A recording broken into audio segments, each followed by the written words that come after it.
Birds. Rappy. I can't with this man's face. No amount of disguise can hide the moment we fell in love. Stop. Stop.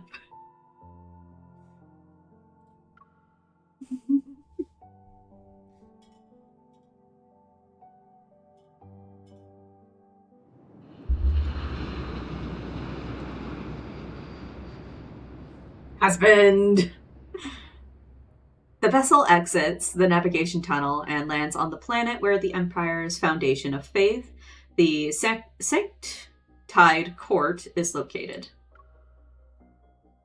Following the path while the court member serves as a guide, my attendants and I walk toward the tallest chapel on the planet. Okay, no problem, Fallon. Please sit on the Sanctus bench. It's located on the right side of the building. Stained glass windows reflect golden morning light and cast magnificent colors across the area. Why do they gotta reuse this background? You're making me sad.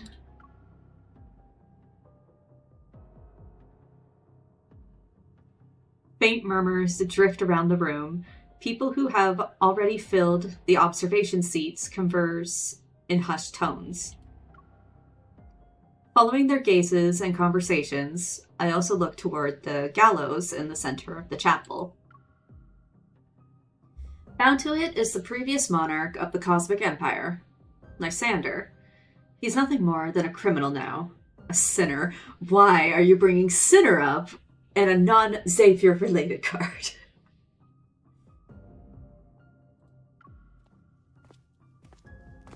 The sound of footsteps echoes against the stone floor, and the conversations around us immediately cease as the members of the Sanctide Court rise in unison. It's him. Rafayel is here. Your quintessence. My hubby's here. Hello, handsome. A white hood covers half of Raphael's face as he steps through the light and onto the Sanctus bench. He slightly tilts his head to glance at me. I happen to meet his gaze. His indifference doesn't carry scrutiny. Yet on me, it weighs heavy like a mountain. I remain seated and make no effort to rise. He says nothing and sits next to me. This place is remote and hardly pleasant. I thought the Empress wouldn't grace us with her presence. As the Cosmic Empire's Empress, judging the guilty former monarch is also my duty. Raphael says nothing. He taps the edge of his chair. Whole game. He taps the edge of his chair, and the man standing at the center straightens his collar. And so the trial begins. At least I was able to catch that. As the Stella Ocean watches us, our faith in them remains unwavering. First animation, I know. In accordance to the Stella Ocean's current incarnation, the Sanctarch, I, the presiding judge appointed by his quintessence, shall sentence Lysander, the former emperor of the Empire. Lysander incited interstellar warfare to satisfy his personal desires and misused Estispith.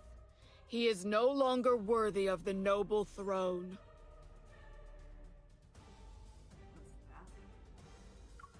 Therefore, Lysander shall be exiled to a black hole, and no one will be sent to retrieve him. Damn, okay. Representatives of the Empire, do you agree with this judgment? Whatever Raphael says, yes. In the Allure Galaxy, the Cosmic Empire may command all visible authority. But the Sanctide Court controls the unseen foundation of faith, manipulating the very heartbeat of the Empire from the shadows. Ever since Raphael became the Sanctarch, oh my god, Sanctarch. I'm gonna be butchering these so much. The Sanctite Court's power has expanded to the point that that it temporarily crippled the Empire's development.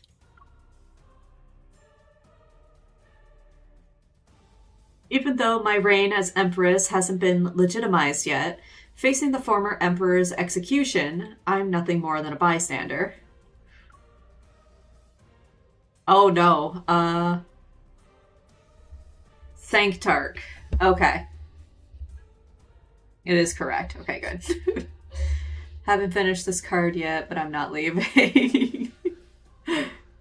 It's okay if you want to. I don't want to spoil. I'm going...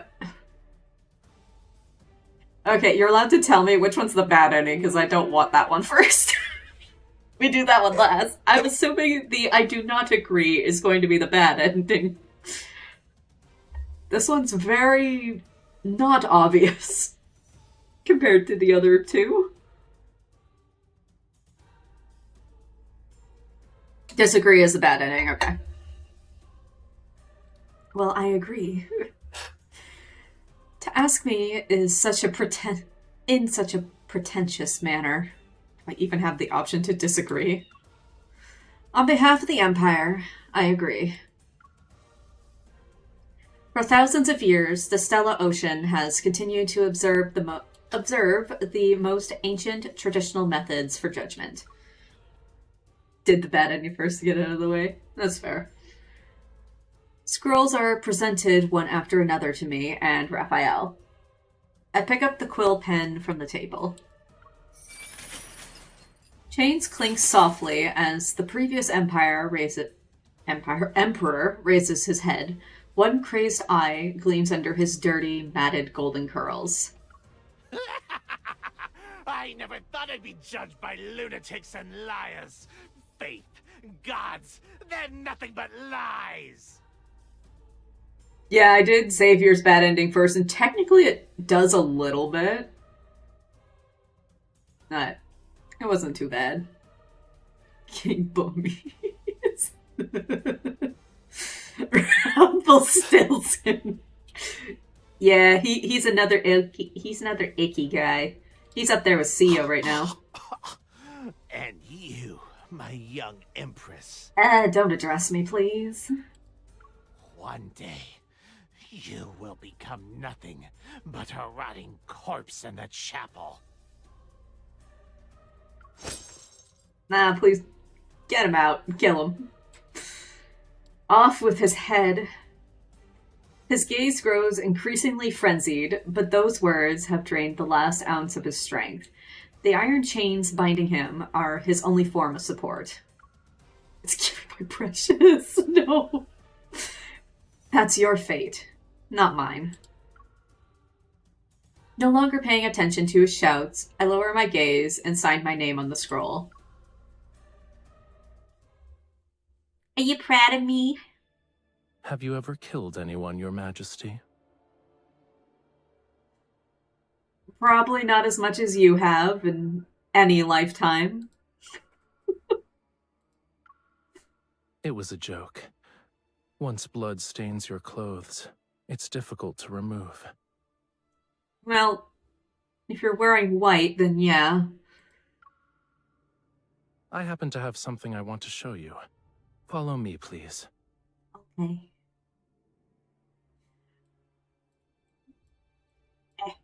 Excuse me, game. I didn't even get to read any of that.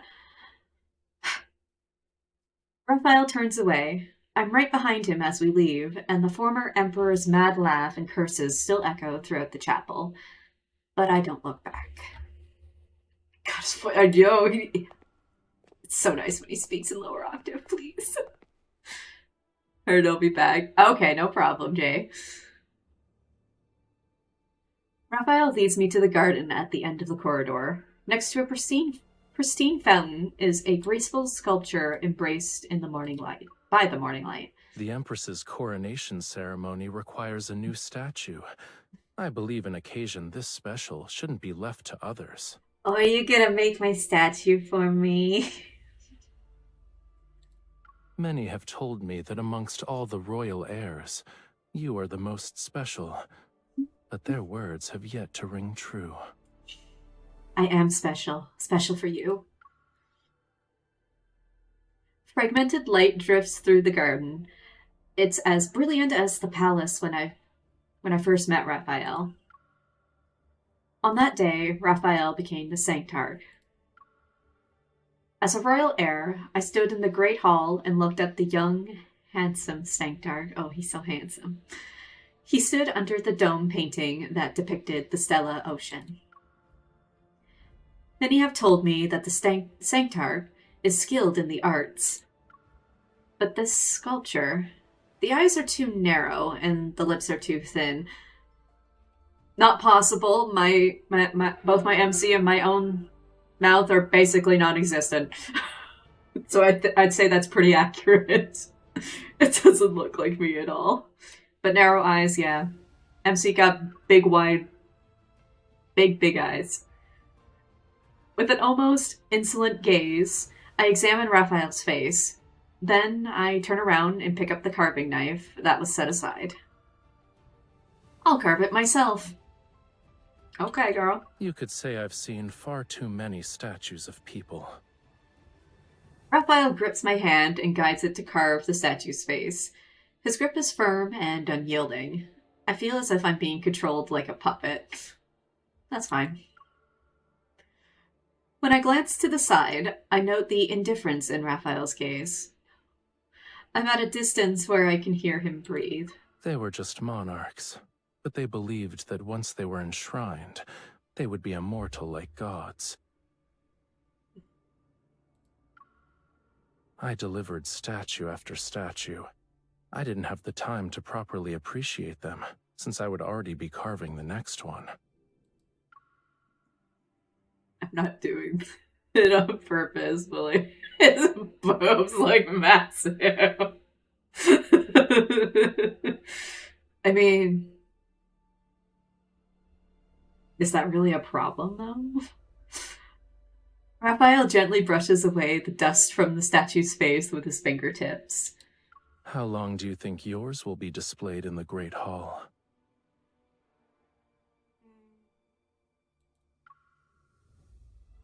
I don't know. If we're actually counting, then the Sanctarch must have quite a few sculptures.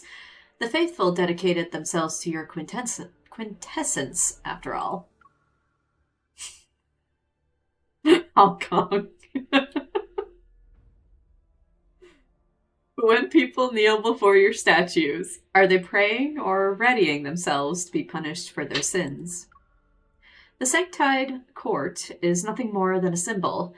To me, it doesn't matter who leads it. You only need to do your duties well. As for other matters, it's possible that they're beyond the Sanctide court's jurisdiction. Long live the Sanctarch! Long live.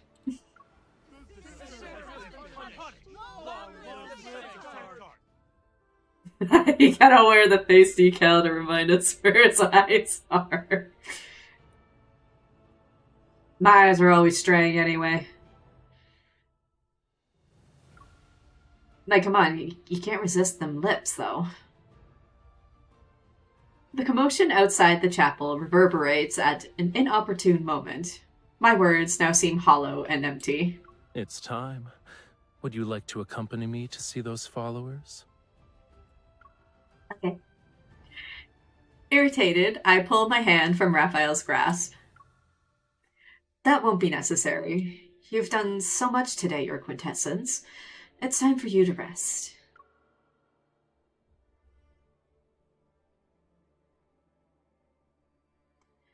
The starship is docked on the top floor of the chapel. As I prepare to leave, I look down at the bustling crowd. That splash of color belonging to Raphael is like a spark that fell into a wasteland. As soon as he steps out, a crowd bathed in dimness surrounds him. Only a gust is needed to ignite the flame of conflict. When that happens, I will be subjugated and reduced to a chapter in cosmic history under Raphael. I must stop the Sanctite Court from expanding. Raphael will be my starting point. Again, can't we just be like Zane and unify through marriage or something? They We say don't the need to kill Sanctite has them. 10 different souls. No one can truly kill his quintessence. Oh. Those who anger the Sanctarch shall be punished by the Stella Ocean before dying under mysterious circumstances. I heard that his quintessence opens a third eye while sleeping and feeds on human brain matter for sustenance. I'm gonna call bullshit on that. Enough. In order to understand who Raphael actually is, I summoned ministers who have contacted him. But I only hear absurd, useless information in the court. I need to silence everyone. They say this. I've heard that. Since when did you start believing in nonsense? A mind I flayer. think we should focus on Myria. It's a planet controlled by the Sanctite Court. That explains the rat brain rot. Yeah. I mean, I suppose. The strategist, a minister whose duty is to predict the course of events as they unfold and offer me counsel, steps forward. In the past, the former emperor promised that he'd hand over Myria to the Sanctarch. It was an attempt to appease the Sanctite Court because of their relentless pressure on the Empire. Myria is the Sanctarch's home planet. His quintessence lived there as a child. Oh. Moreover, Myria possesses an energy source that's extremely important to the Empire, Astaspith. Oh, that thing again. I'm not going to remember the pronunciation of this thing. I just know Ever it. since the Sanctite Court took control of Myria, they have restricted the Empire's Oh. Astaspith extraction Oh, and the mining strategist. operations. Oh no, we're gonna want to yeet her into space. I already forget. Oh no. Oh no.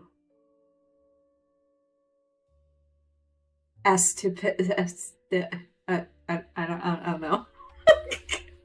Oh no. Lady, what is this thing called? Moreover, Myria possesses an energy source that's extremely important to the Empire, Astaspith. Astaspith.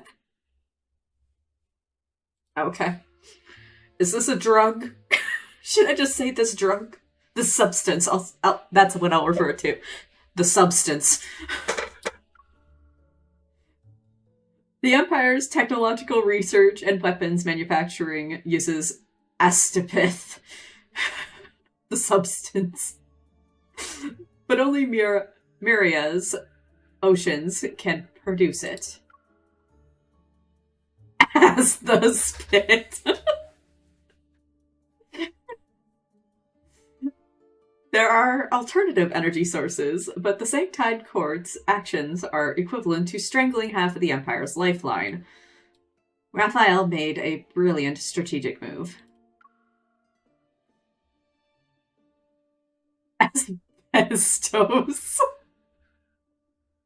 The Sanctarch possesses a supernatural ability that lets him control others. The former emperor once told me about it. That's just his normal siren abilities. He theorized that Astaspeth could affect the human body and bring forth tremendous power. It might be why the Sanctarch can use such a skill. Now he's just a fishy. He's weaponizing his prettiness. Is Raphael obstructing the Empire mining operations because there you go, is extremely important to him?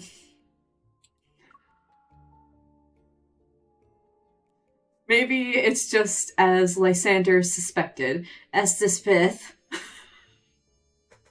is the source of his supernatural power.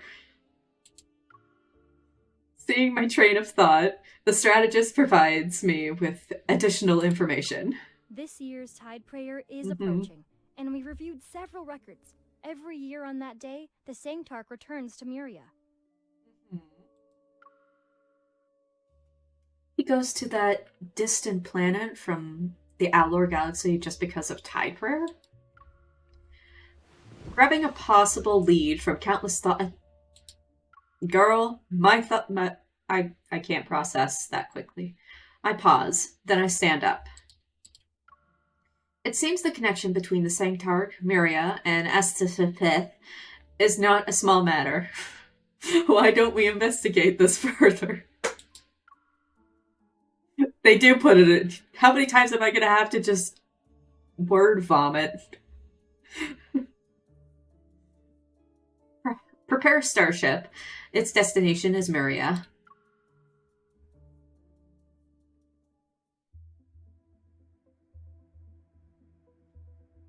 Oh no. The gray-blue glass acts like the eyelids of the deep sea. It slowly peels away the veneer. A planet silently emerges from the stellar ocean. Its name is Myria.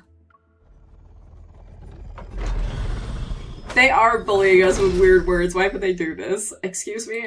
Game, can you please hit bold fix the force line skip? Please. This is annoying to do. The starship slowly descends and passes through the fog belt at a low altitude. Boundless seawater fills our vision. Neither pure blue nor black like stagnant water. It's a metallic, rust-like gray that surrounds the remaining remnants of land. How dare you bring this? Put this on my screen. In relation to Rafayel, how dare you? As the starship descends through the sea mist, the outline of a small town emerges. Looks awfully like...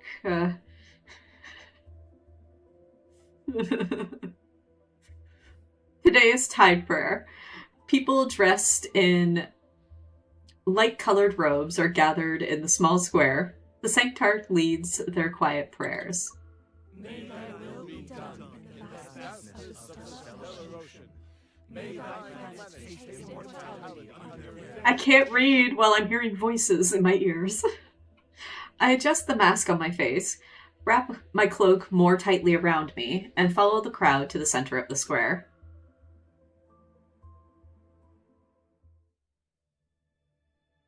Hi, pretty boy. The morning light falls lovingly upon Rafayel like golden gauze draped over an exquisite divine statue. Yeah. Not bad. A large hood covers his face as he bestows blessings upon the people who are here for their morning prayers. The radiance shall accompany Myria and all who look up to it forevermore. Mm-hmm. During the recitation, I'm only a few persons away from Rafayel. Rafayel raises his head. His serene gaze... His serene gaze is akin to a floating bubble as it seemingly drifts and lands on me. Curses. He didn't recognize me, right? I quickly lower my head, but all I see is the crowd slowly parting. A hand is extended before me. Hi. One must first acknowledge their sins to find deliverance. Tell me, my lady, what is your sin? Loving you too much. Maybe. Is that sinful? Not expect Star Wars level lore more learning. Right now, I just hear ask the my head. Yes, you have... The only way to describe him is poetically.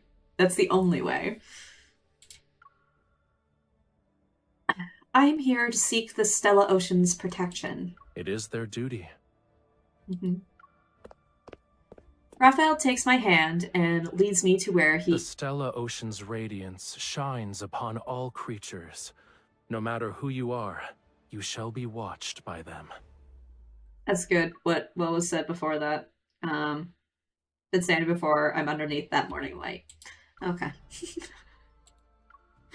Raphael lowers his gaze, and his unfamiliar, gentle gaze seems to have already pierced through my mask. He recognizes me. But watching? This feels more like a covert warning. He doesn't want me to act rashly. He is watching me. He can watch me all he likes, that's fine. All shall be protected by the Stella Ocean. Long live the Sanctite Court! Long live the Centaur! Long live the Sanctite Court! Long live the Centaur! Maria and Lemuria. Yes.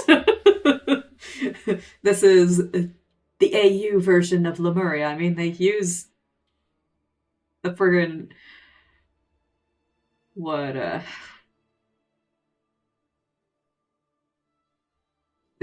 it's the city was Whalefall City and in his myth, so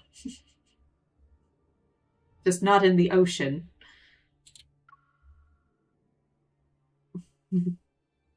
America first. My posture is almost stiff, and I'm unable to ignore a certain sensation. Raphael is pressing a small steel dagger against my back. Raph, you don't have to do that. So the Empress has decided to attend Tide Prayer. Why didn't you tell me in advance, Your Majesty? Don't whisper in my ear like that, Raph, please. Please head back. Muria isn't a safe planet. It'd be most unfortunate if something bad were to happen.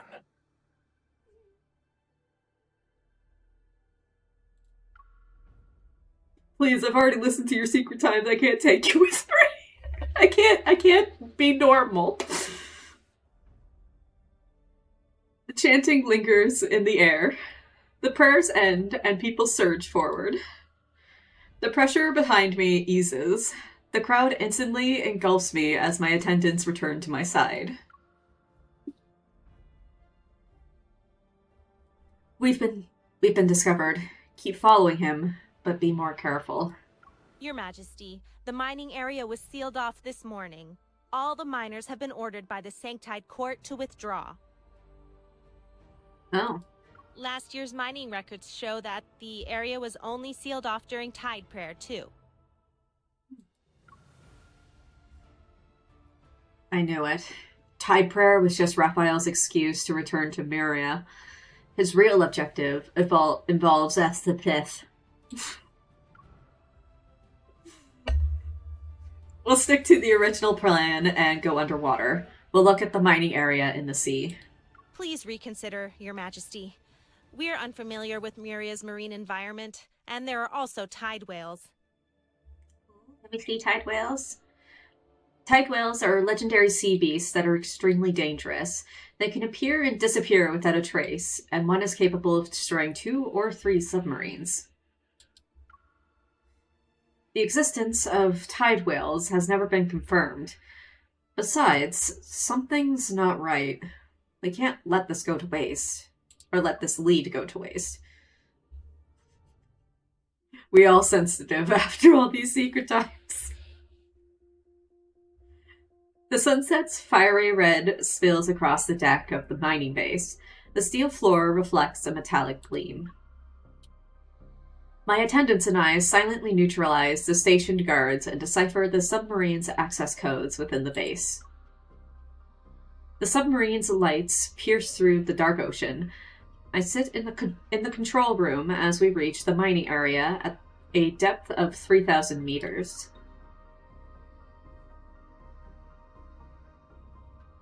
Warning.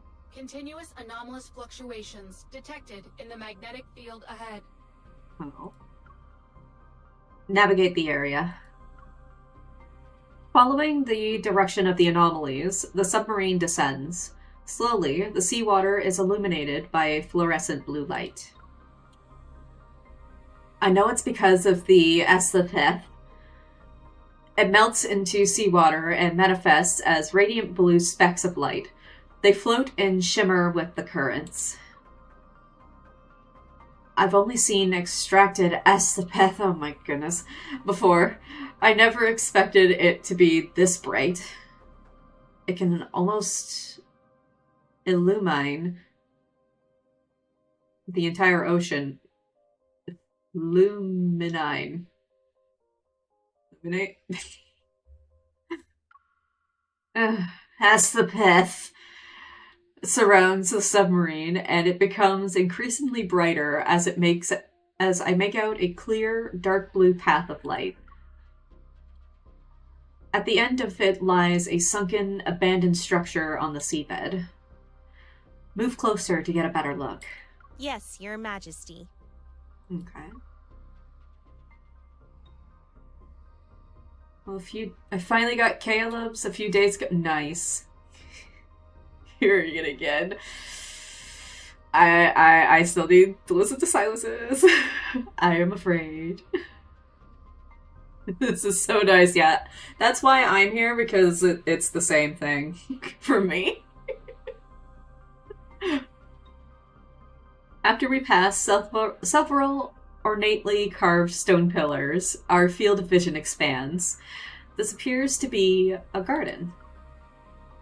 Throughout history, Meria has experienced many instances of submersion. This place must have been a city at one point. Maybe the one that's up on land is the city. The submarine system indicates another light source has been detected. Masses of Esthetheth appear. They swirl around a colorful cluster of coral. I slowly approach.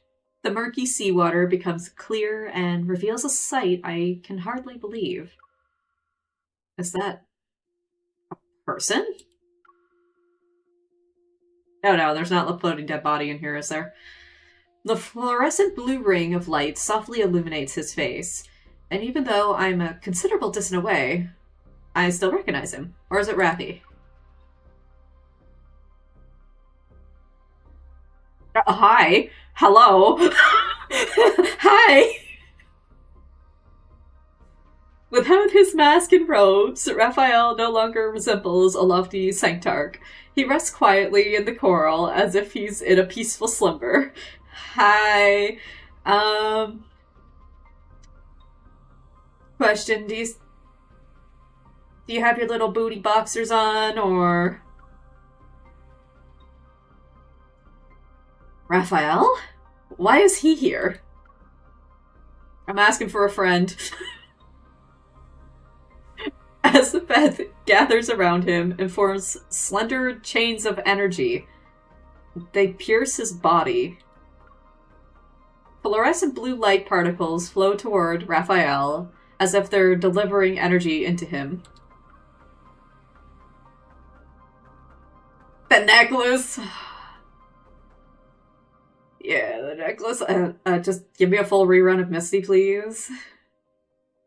But yes, give me the necklace so I can put it on him. Esthetheth can be directly injected into the body and become usable energy. This will surely bring unimaginable power to the Empire. Oh, goodbye.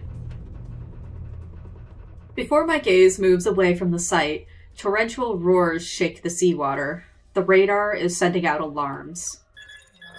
Oh. It's the whales! A massive tail sweeps over the submarine, and a ferocious sea monster bursts through the darkness. The Empire's submarine of the highest grade is destroyed just like that. Oh, damn. A tide whale? How is this possible? In the violent impact, I fall into the ocean. Although technology allows me to breathe underwater, I feel pain. Rafayel is still there.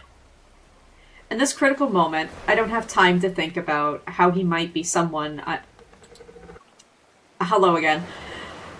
I don't have time to think about how he might be someone I'm supposed to kill. My instincts tell me to save him. Save Fishy! Though he's fine. The violent turbulence fails to wake Raphael, so I grit my teeth, swim to his side, and grab his arm. But as the Atsipeth acts like vines that are growing from his body. They're resisting me. Flames soar toward the sky from the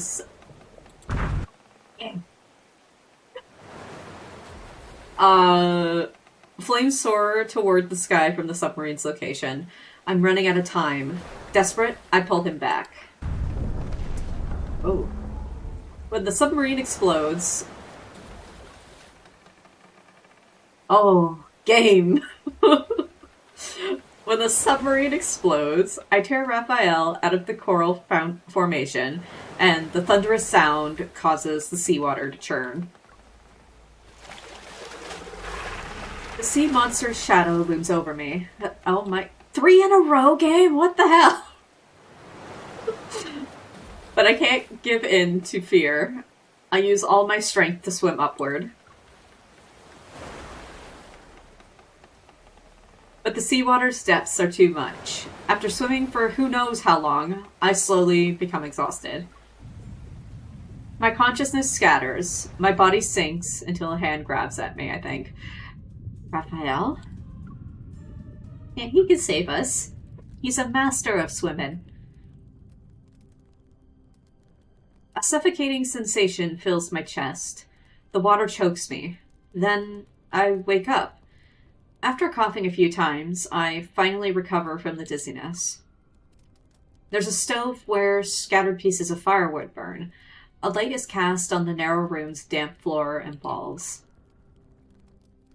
A box of emergency rations marked as fish is propped over the pile of firewood, and Raphael's shadow sways along with a fishy aroma.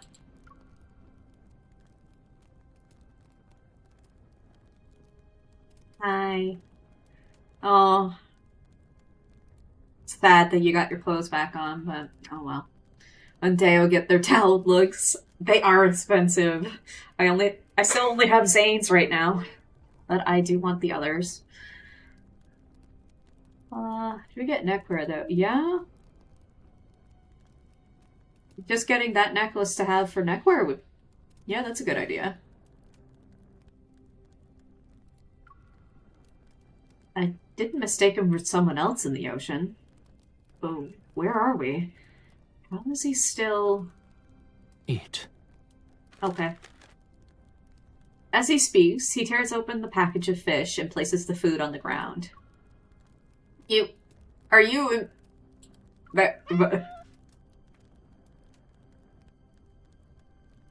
We have a timeline where Raphael has a cat. Or is this a stray and he's gonna freak out when he sees it? A thin, trembling kitten emerges from the corner and eats happily. Oh, This is for cats. Are you a cat? He likes cats here. That's so cute. I can be... I can be your kitty if you want. If you want that. I have no objections. Ignoring his teasing, I cautiously survey the area. Although the room is small, it has basic living facilities, yet it looks somewhat old and displays signs of wear and tear. It's as if no one has been here for a long time. You got me out of the ocean. Where are we? This is a temporary base that people used when they mined Estaspith. No. It was abandoned a long time ago. When we surfaced, this was the closest location. We'll be resting here for a while. Raphael lowers his gaze and watches the cat lick the fish. In any case, I just fished you out. I guess I'm the fish. What about my attendants? Oh, they did. I remove the locator from my waterproof cloak and open it. The signal sources marking my attendance have been disconnected.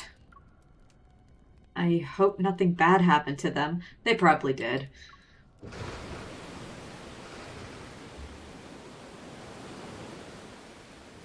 I'm irresponsible. It was an It's an investment. The towels are an investment. They're good to put on them when you're going to bed. Because I'm worried about my attendant's safety, I want to leave as quickly as possible. I don't think too deeply and pull open the heavy iron door. In the endless darkness, I see rainwater and wind hit me. I can't open my eyes, even though I'm near the door. With no other choice, I close the door.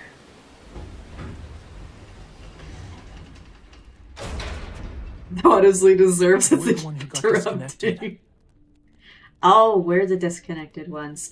I'm still gonna say, yeah, they're collateral damage. This place is far away from Muria's main island. Oh. We have to wait for the storm to stop before we can leave. Your people are alive on the main island. Oh, okay. Even if they could rescue you, it'd take at least a day. You're, yeah, they're not dead. So, I have to stay here with him for now. Is there a problem with that, MC? Back inside the base, I check the mechanical blade hidden on my wrist as a precaution. Girl, you don't need that. There's plenty of other things we could do right now. All of them very fun. If I wanted to kill you, you'd already be dead. Exactly. He would have just left you in the ocean. Being cautious never hurts. Ever since people started addressing me as Your Majesty, I've always had a weapon on hand. Oh no, we're trapped all alone. Oh no. The horror. I also heard the Sanctarch experienced similar troubles. Heard? I thought you did a thorough investigation. Even though Rafayel exposed my purpose, I don't panic. He has countless people who can serve as informants, and this is his home planet. Finding out what we're doing would be a simple matter. You're bolder than I imagined. I warned you, and yet you still chose to follow me here. I saw that look. It was a split second, but I saw it. His side eyes. How else can a person uncover the most valuable of secrets if they don't venture into danger? It turns out that the revered Sanctarch has to absorb Asapeth to sustain himself. And, oh my god, I hate saying this word so much. Asapeth allows you to use those mystical arts, correct? People who know too many secrets don't live long. His words are threatening, but Rafayel acts as... Excuse me. But Rafayel acts as though he's the one being threatened. The color has drained from his face in the blink of an eye. I mean, I don't feel threatened, though. Realizing he's unwell, I cautiously sit up and move closer to observe his condition. I'm not sure if I'm seeing things, but there seem to be faint blue specks of light on Rafayel's skin. Them just his scales. As soon as I reach out to touch them, Rafayel grabs my wrist. You've crossed the line, Your Majesty.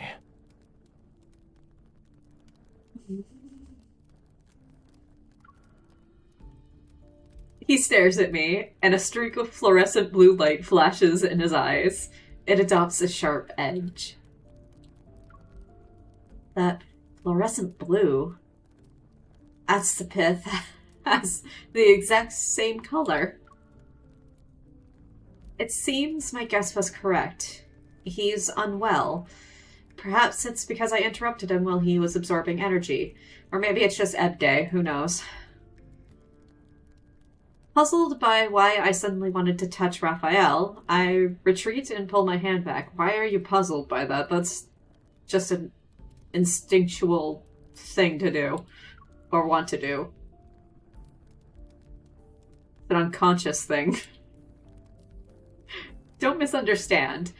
I thought that if something were to happen to you here, the conflict between the Empire and the Sanctide Court would only escalate. Assuming this conflict exists, why did you save me?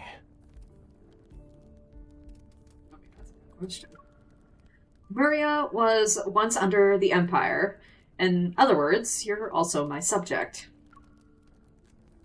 Can a ruler stand by and watch their subject die? Good save, MC. You're so kind. Raphael, excuse me. Raphael turns away, his breathing heavy. Hot air leaves his nose. I stand, walk to the table, and use the firelight to find the drinking water tank in the corner. Why are you breathing? Can you not stare at me like that? What are you doing? After confirming it's clean, I take a small bowl and get water for Raphael. Here, drink some water, you're dehydrated. He lifts his eyelids to glance at me. Oh, now he's giving me the Anki face. His expression somewhat perplexed. You did save me. I just need to rest. I'm not dying.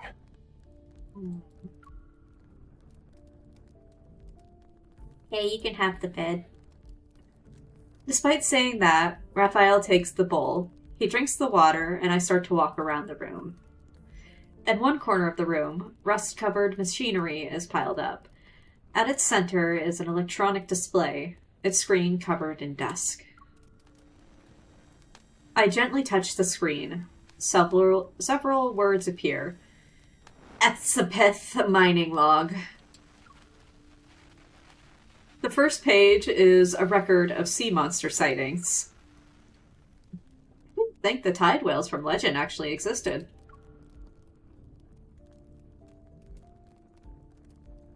Many entities in those myths might be real. At some point, Raphael had moved behind me. When I turn, I almost bump into his nose. Be so close we can kiss. Give him a little smooch.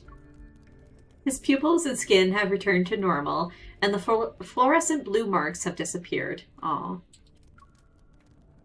He recovered, I suppose. According to those legends, the Sanctarch eats raw meat, drinks blood, and sleeps with his eyes open. But judging by what I've seen today, that's not exactly accurate. Besides, the important things that do matter don't appear in myths. We're close enough that I can hear him breathe. Raphael's gaze is no longer sharp. In fact, there is a nonchalant laziness to it. Okay, just back. I clear my throat and step back. Sorry, receiver. Clear my throat and step back. But in the attempt to create some distance between us, I knock over the receiver on the table. This is the Narek Temporary Mining Base's real-time weather report. At 2025, the 2-hour storm will gradually end in the Narek Sea. That time was that's a totally purposeful time right there. With a visibility of less than 8 kilometers, the northern part of the ocean will face level 4 winds. I'm stunned. Raphael takes the display from me, flips forward a few pages, and looks down. Since your curiosity knows no bounds, I'll tell you a story. Raphael tosses me the display, and I catch it. The screen is still lit. It has only one line of text. This sea no longer looks like our home. Where else can I go? Once upon a time, there was a thriving seaside city in Muria. It had an abundance of natural resources. In the vast cosmos, the planet remained undiscovered for a long time. The people lived peacefully. Years later, Muria was discovered. That was when the slaughter began. Oh, of course. Before the technology for extracting Astaspith was fully developed, the few survivors were used as mining tools. The strong prey on the weak. I would hope both of us understand that. If you aren't the person standing at the apex, then even survival itself becomes a luxury. Isn't the tension between the Empire and the Sanctite Court also a form of survival of the fittest? Yeah, you're not wrong. Rafayel turns off the receiver, and the static in the air disappears. Is that why you want power? You don't want to be weak. You just refuse to be defeated in this race. Or rather, you want revenge against the people who harm this place. They've already paid the price. Oh. The execution of the former Emperor is one part of it. Opposing the Sanctite Court won't be beneficial. I can't imagine. Noticing the implication behind Rafayel's words, I go to a blank page on the display and draw a few lines. The diagonal lines are the eaves of a roof, and two small figures sit under them. The wavy lines represent the burning firewood. Everything matches our current surroundings. The present is the present. The future is another story. Since neither of us can go back, we might as well pretend you're not the Sanctart and I'm not the Empress. We can at least try to be friendly. Rafayel stares at my simple sketch and touches it. As if waking up from a dream, he sweeps his finger across it like he's cutting thin air. The drawing disappears. Let's go. To whence? The rain has ceased. We'll visit the small islands around the temporary base. Maybe we can contact your attendants. Nah, I'm on Raf's side here. It's very power hungry in these. Oh, yeah.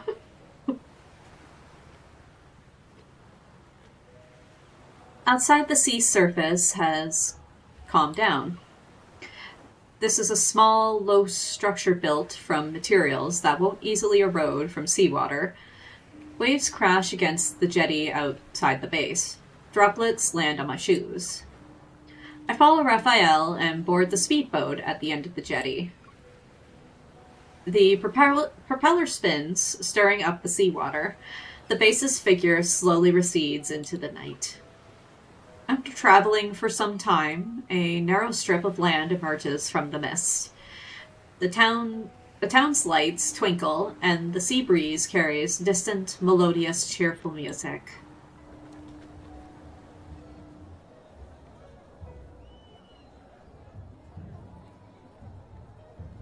This place seems to be celebrating a festival. Streamers hang from buildings with neat, pointed roofs. The shops on both sides of the street glow with warm lights. Rafayel did say Muria was destroyed during an invasion, but the street before me shows no traces of disaster. Coming here from the silent, dilapidated, temporary base makes me feel like I traveled through time. The locator beeps twice and calls me back to reality. It indicates the connection has been restored, and I send my coordinates to my attendants. Every year on the night of the Tide Prayer, they host a celebration. Ah. A fragrant aroma wafts over. Rafayel hands me a paper bowl filled with grilled fish. Ooh. Take it. This is the grilled fish I owe you. Thank you. Despite expressing my gratitude, I hesitate for a moment. I don't know. Once you're done eating, you should go. Okay, but can you let me finish speaking the narration first, please? Despite expressing my gratitude, I hesitate for a moment. I don't know if I should accept it. Raphael sees this and puts it directly in my hands. Okay. What about you?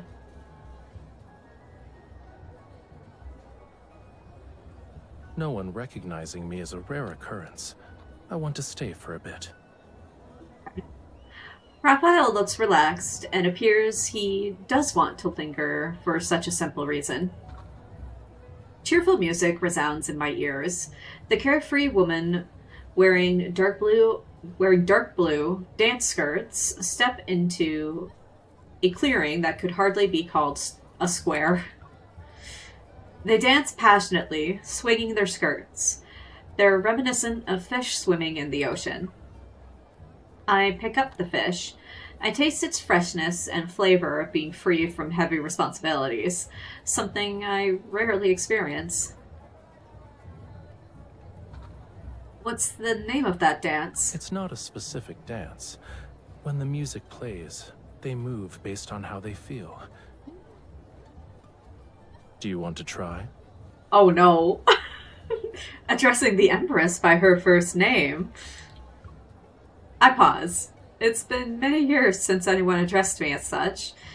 It's been so long that I had forgotten that being the Empress is simply a role. There's no such thing as empresses or sanctarchs here. I believe we're just two ordinary people. Exactly. Heck yeah, we dance. Okay, Raphael. The corner of his mouth curls upward, and I place my hand on his shoulder. Just so you're aware, I'm good at dancing. Don't lie to him. Don't lie to him, Are girl. you referring to the times you listened to solemn melodies in the palace? You only wore the appropriate poses and expressions. That can't be called dancing. Raphael supports my waist with one hand, using a firm... excuse me. Where are they? Using a firm grip, he pulls me closer. I had to lower myself and lean back. Called out. He leans down, seemingly immobilizing me in his embrace. His unyielding authority refuses to be resisted. Why would I resist?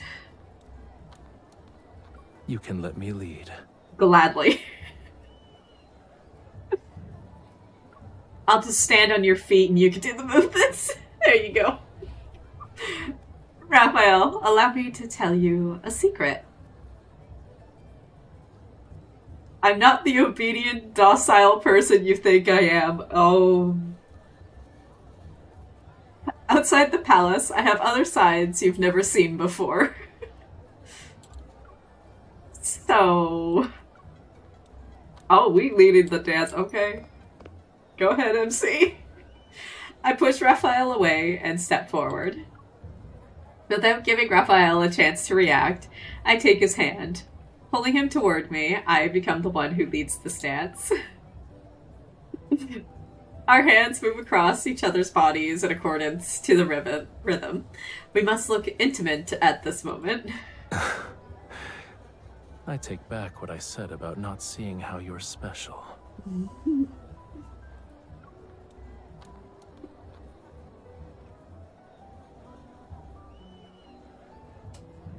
They switch. Couldn't be me. As the music gradually fades, Raphael catches me. While those final notes resound, we lock eyes. Neither of us speaks until the voices around us erupt in excitement. Only then does the air seem to rush into the space between us. Wait. I realized that all the men who had been dancing are now bowing down to kiss the back of their partner's hands. Kissing the back of one's hand is another meaning in the Empire. Oh. During a monarch's coronation ceremony, the Sanctite Court's Sanctarch kisses the back of their hand as a gesture of approval and recognition. Even though this isn't a coronation, I try to pull away, but Raphael doesn't let go. Why are you worried? This is nothing more than a meaningless kiss given to a dance partner. No. My heart pounds like a drum. I assume it's because I dance so passionately. Girl. I offer my hand to Raphael, and his soft lips immediately touch the back of my head. You don't even let me finish, why? The sensation tickles as it gently ripples outward. You're gonna phase it.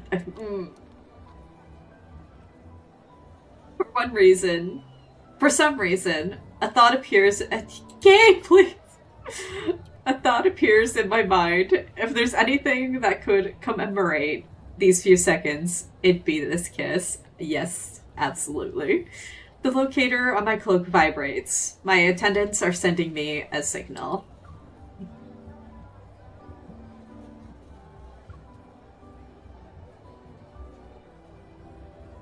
When the device starts ringing, it means they found my location.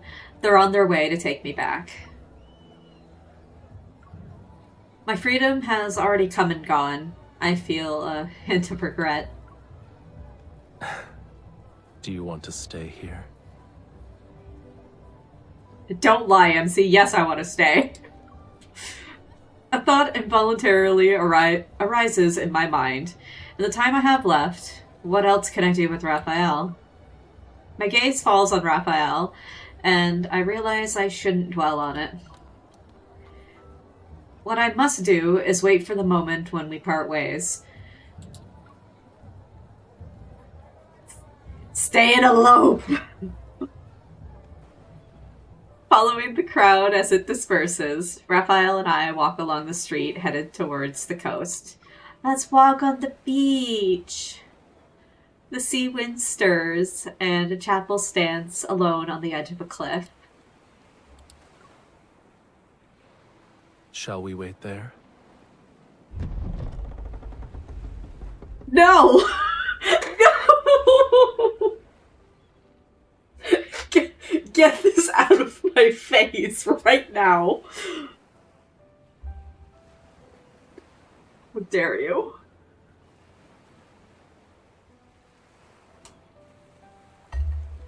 It's too soon for me. I haven't had 6 months to recuperate.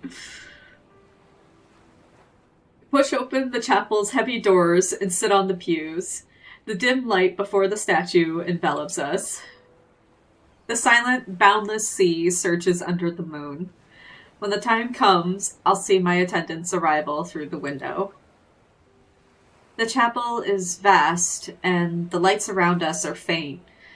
From the prayer room located in its depths, the intermittent voice of a devout person can be heard. Oh, divine Stella Ocean, I love someone who cannot love me back. Oh, that's unfortunate. Our families are locked in a bitter conflict. We're destined for different paths. Oh, this sounds like something. Together. Yeah, that sounds like the two other someones that we may or may not know of. Please forgive me for my sins. I fell in love with her. Please forgive me for my sins. I kissed her and touched her body. Damn, okay. Please forgive me for being unable to suppress my love for her. Even now, I can't forget her. I have a feeling both of those things are going to occur at some point in this story. The voice stops, and the chapel falls silent. At least more than it already has, but you know. But his prayers linger in my ears. They turn into thoughts I can't ignore.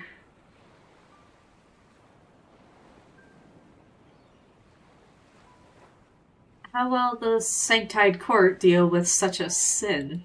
To love or not to love, neither is under the gods' dominion. So, being destined for different paths is utter nonsense.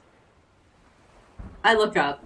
A blinding flash of lightning streaks across the sky and illuminates the chapel. We even held hands. I mean, we already did that. He kissed our hands. It's going to rain soon. In that brief radiance, I look at Raphael. He thinks falling in love with someone he shouldn't love is a sin, but maybe this was inevitable for him. Foreshadowing much?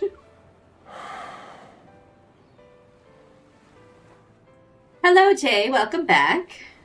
Took longer than expected. I finished his card. I may have called him a few names. I mean, we've called him names too, but probably not the same ones that you probably called him, maybe?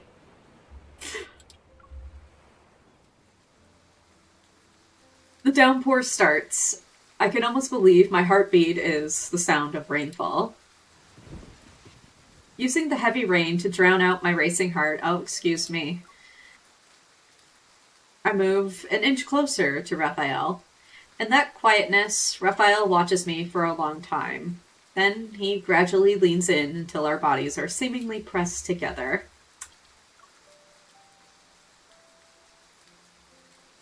We're touching his body, we're sinning. I see my reflection in Raphael's eyes right before our lips as we kissed him. We're sinning. Perhaps he no longer sees an inexperienced empress. Rather, there's only a woman he still wants to be close to after stripping away every identity. Smooch him! It's time.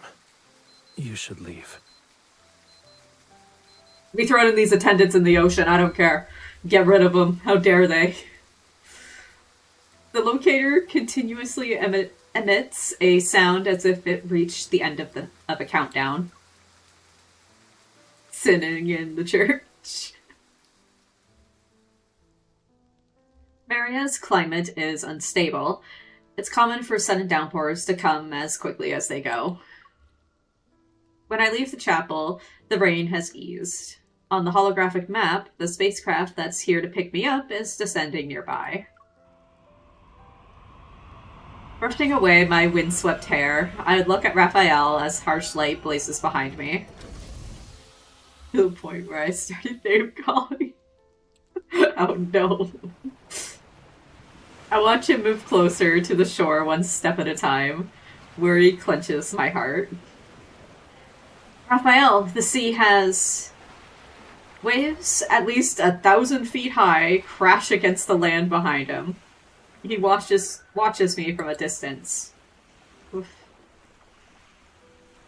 I don't really want you dead anymore. Life actually feels interesting when you're the Empress. Aww.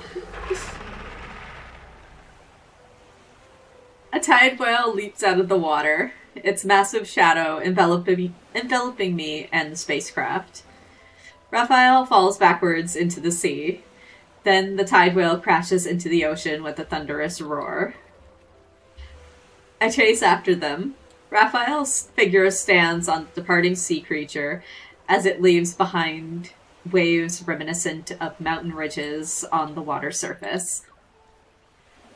So, Raphael and the tide whale aren't enemies. Of course not. Dead anymore. So romantic. He doesn't want us dead. The night in Muria feels dreamlike and ethereal. It only visits me after the sun sets in those darkest hours. But the time in which I've woken up from the dream increasingly grows longer. Sitting upon my throne, I calmly issue the order to form a blockade around Muria and discuss strategies related to the planet and Esthipeth mining. Girl, why you do this?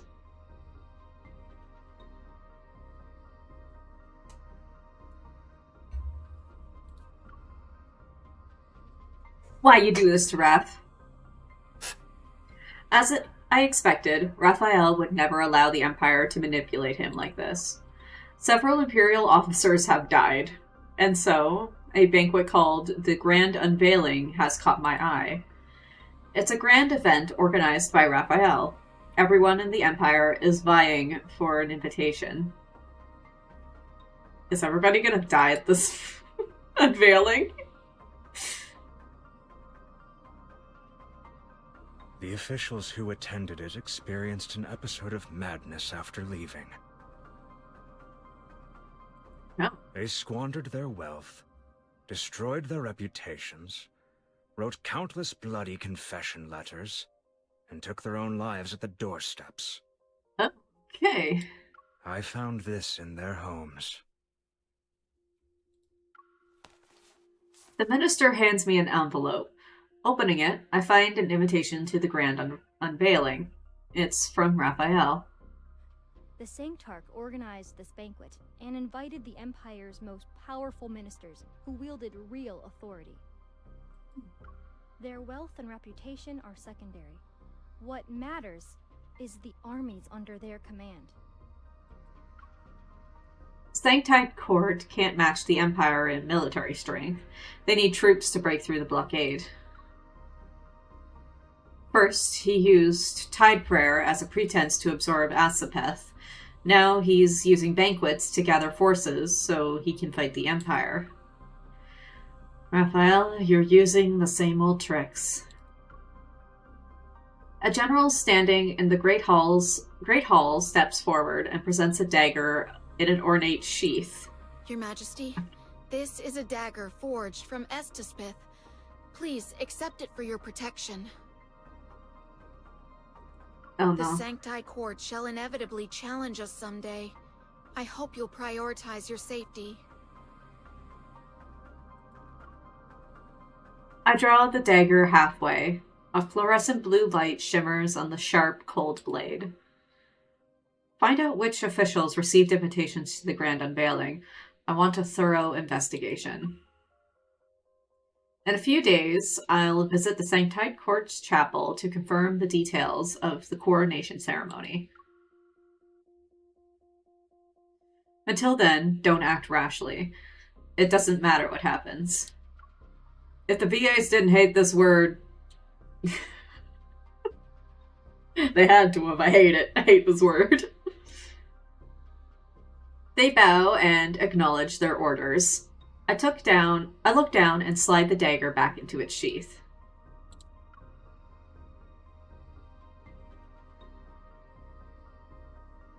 Before the coronation ceremony, the Empire had already deployed troops to Muria. It was to control the Asapeth mining areas and set up extremely strict procedures. Authorization protocols have been set so that the Empire could start at any time. Asapeth became a resource under the Empire's control. It can't fall into the Sanctide Court's hands.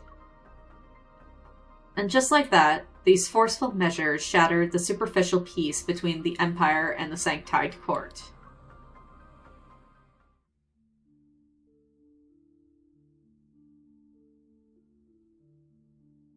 Oh no, not this bedroom.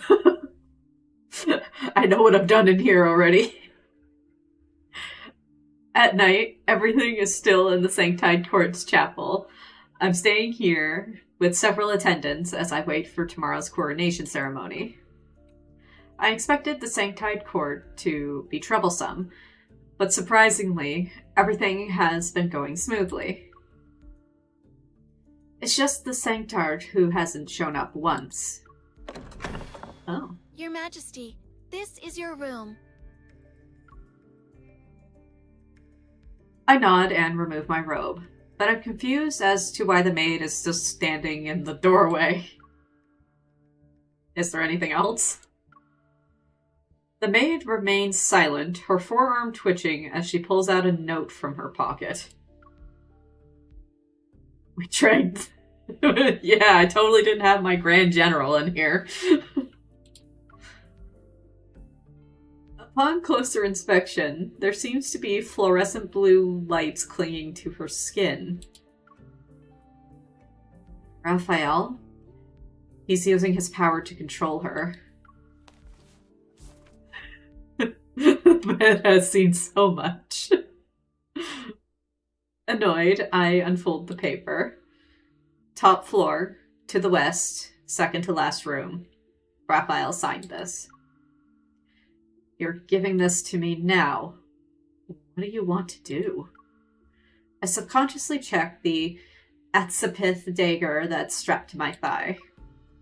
After tomorrow, I will officially be the Empress, and Rafayel will be nothing more than the Sanctide Court's Sanctarch. This is the last night that belongs to us. Two people without any identities. I will attend this meeting.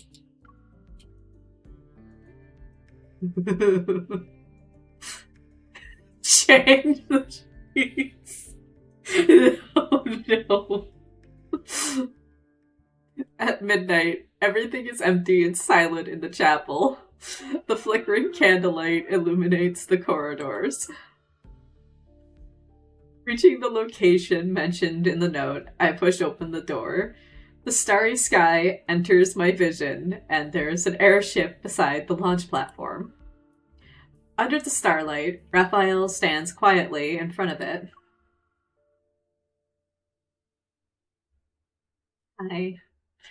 You contacted me in the middle of the night. Are you not going to tell me where we're headed? So you wouldn't have come if I didn't tell you? I didn't say that. I'm speechless. The airship's hatch slowly opens, and I follow Rafayel into the cockpit.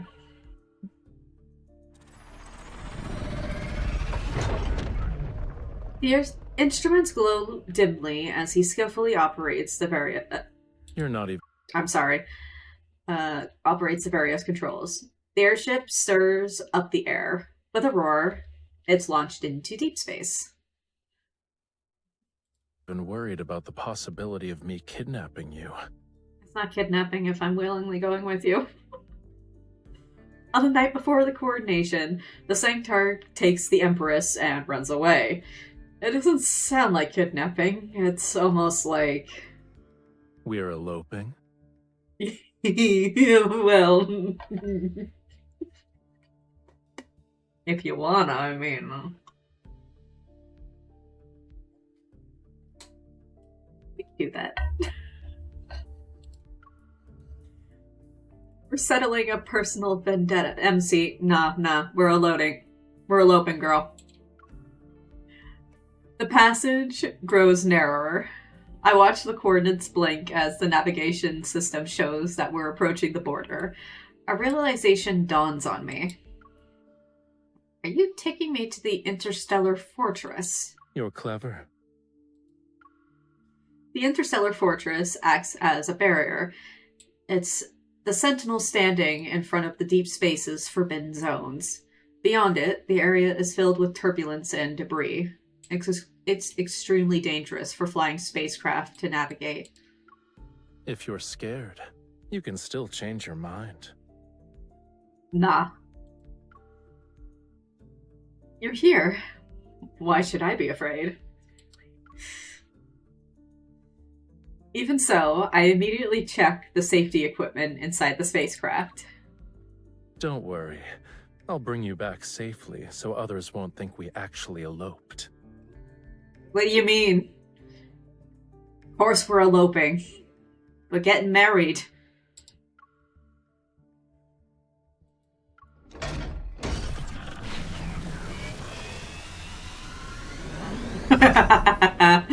He's talking about eloping like I don't already have 2 rings from him.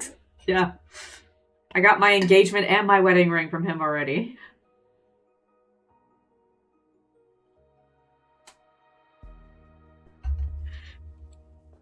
We're just going on our, our 3rd honeymoon. That's all. The rapidly spinning propellers disperse the dark-colored mist. Several towers rising toward deep space stand guard over the safety barrier along the perimeter. The airship enters the departure zone. Several beams of light streak across the sky, and the most transparent barrier opens up on both sides. The vast cosmos unfolds before us. In the distance, blinding light pulsates like a series of detonations.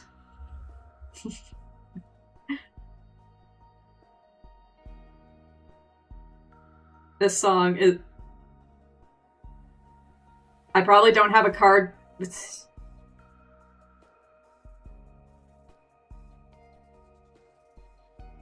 Is this song originating from his Misty card?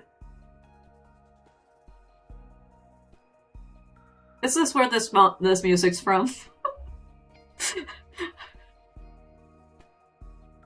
Which Mr. Think so? It is. I have seen a little bit of his Kindle, so the music is somewhat recognizable. Another neutron star has exploded somewhere far away. Blurry nightfall. Okay. You've seen meteoroids explode in space? And they they gave him the necklace and the song. And we can't have either of those things.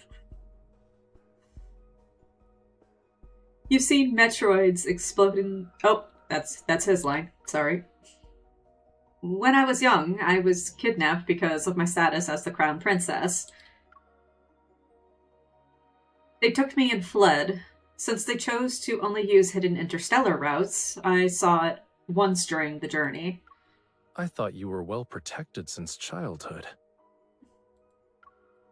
It's because danger was always lurking. Special protection was par for the course. So what happened? I finished them off personally. Damn, MC. You must repay any grudge, huh? In a way, you're just like me. Kindred spirits, almost. I'm sorry, Silas, I took that from you. Sit tight.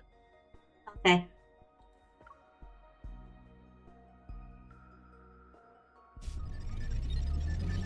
He activates the airship's defense mechanisms. The vessel's speed suddenly surges, and I'm forcibly pressed back into my seat. Metroids of all sizes form a narrow tunnel. We weave through the bizarre, otherworldly scenery. The instrument panel reflects Rafayel's calm expression. Amid the violent turbulence, he pilots the airship and breaks free from this obstacle-filled galaxy. The vessel escapes the torrent and enters an ocean of stars. What is this place? It's as if we've fallen into a pool of water under the setting sun. Our purplish-red nebula forms two wings against the cosmic canvas. He speeds in a car and a spaceship. He's a speedster. He's honest. He and Silas are very much alike in that way. They like speeding. It's like a dancing butterfly.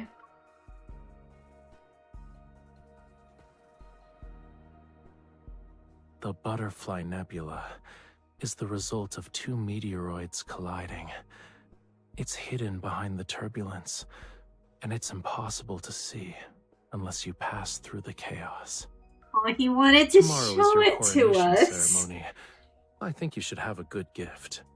Ah.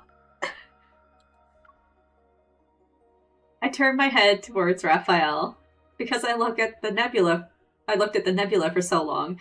The colors belonging to that ocean of stars gently veil my eyes. In my vision, Raphael is also tinted with those hues. The sight becomes a memory related to this night. It's more beautiful than when I saw it as a child. Thank you. At this moment, I seemingly have gained the freedom to be honest with my feelings. I envy those two meteoroids. One of them collided with the other. They couldn't escape their fate, yet in the process, they became a rare, beautiful spectacle. They've been shattered, broken into little pieces. Is being envious of that worthwhile? I won't accept such an outcome, and I don't believe in fate either. I believe wherever my choices lead me shall be my fate. Aww. Before I can fully process what's happening, Raphael leans toward me. His palm, clad in his searing warmth, is pressed against my thigh over my clothing. intimate yet methodical. His hand moves up by half an inch. Raphael. My heart skips a beat. Raphael touches my dagger. You know I won't start a war in Muria, so you set up a blockade around the Astaspith mining areas. Yeah. You figured it out. Many have sat on that imperial throne. I thought you'd be the same as them. In the dimly lit cockpit, our breaths mingle as Raphael moves closer. I can feel his gaze on me. Judging by his expression, I realize he's aware that I brought a dagger. He also knows where it is. Yes, he does. You're not the first ruler who wanted to kill me. I don't want to kill you, never. But you're the first to call me by my name, and the first one to dance with me. He pushes my robe aside, but what touches me isn't Raphael's hand. It's a cold glass bottle. He tucks it under my thigh strap. The item sits next to my dagger. I found an interesting bauble. When two people drink this potion, they will form an unbreakable connection. They will share each other's joy, pain, and death. Not the unbreakable vow bond thing, how dare you. It's not love, per se, but it's almost like it. We're not going with just almost. It's gotta be love or nothing, honey.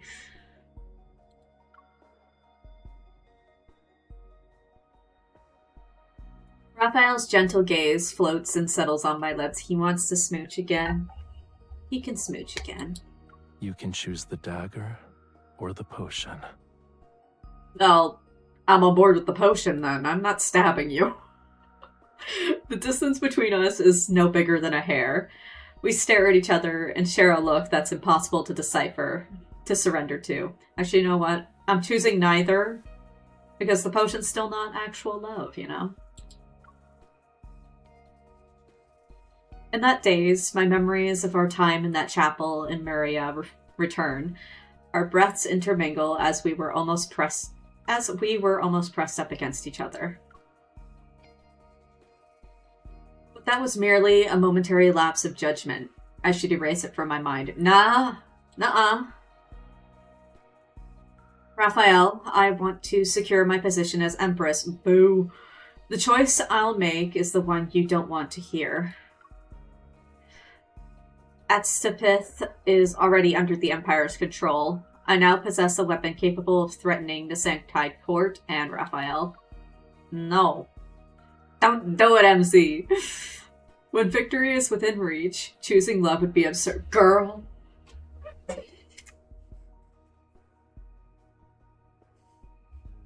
Who is this imposter of my MC?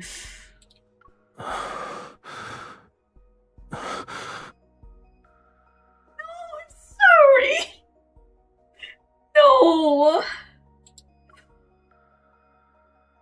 I broke this man's heart. I'm so sorry. What is with MC constantly breaking his heart?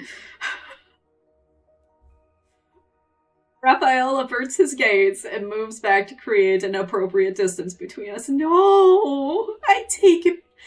Actually, I don't take... I can't say I take it back. I never agreed with her in the first place. Come here. Come here. I'll give you smooches and cuddles and everything you want.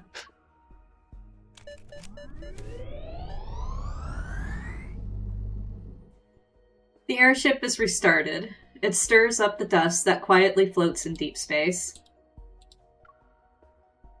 I steady myself, but as Raphael pilots the airship to leave, I can't help but look back. The magnificent butterfly remains as if it will never change. We who witnessed it, however, shall return to turbulent currents. She is brutal in this. Why? Why would you do this to my poor baby? Sunlight passes through the opening at the top of the dome and falls into the sacred chapel where the coronation ceremony is held. Under everyone's watchful gaze, I stand before the stained glass window. Wearing my robes for the coronation ceremony, I look at the sculpture that belongs to me. The chapel bells ring as scheduled, but the sanctard has yet to appear. He is still in recovery right now. Emotional recovery. Of course he's not going to show up. There's no need to wait for his quintessence. Proceed with the ceremony. Go find him, you dummy. After an oath is sworn, the sanctard places the crown upon the monarch's head. It symbolizes the Sanctite Court's approval of royal authority. Rafayel isn't here, so I don't intend to continue following this precedent. Your Majesty. The attendant by my side wears a solemn expression. We just received word that the Sanctite Court has attacked the Empire's forces in Muria. They're currently engaged in combat. Should you don't act surprised. Do not act surprised. Okay, I anticipated this, but my heart still sinks when I hear the news. Of course he was going to do that. You destroyed him. His quintessence, the Sanctarch, has arrived. Oh no, he actually did show up. The officiant immediately bows his head as a form of salutation. Salutation. Meanwhile, I look at the gates. A stern expression is on my face. You have all of my approval to go up and smack her for what she's done to you, mister. Sanctite Court members surround Rafayel as he enters. Today, he wears the most ceremonial, solemn attire that belongs only to the Sanctard. The Sanctard must think that the process of presenting the crown to the Empress is unimportant. His quintessence has only arrived now, after all. It just so happens that I share the same sentiments. Since the Empress rules over the Empire, it's natural for the Sanctite Court to not interfere. MC, please. Everyone understands the meaning behind my words. The Empress doesn't need the Sanctite Court's recognition. The Imperial soldiers on standby place their hands on their swords in unison. The Sanctite Court members assume the same stance, and the atmosphere becomes tense. Rafayel, at the center of everyone's attention, raises his hand slightly. The court members lower their weapons. If there is no crown, then there is no sovereignty. Surely Her Majesty has no intention of ignoring history. Mm-hmm. Perhaps my actions will set the next precedent. Rafayel extends his hand toward me. It's an invitation to start the ceremony, where he kisses the back of my hand. Oh no. I don't move. Rafayel watches me, his expression calm. A streak of fluorescent blue light flashes across his eyes. Oh no.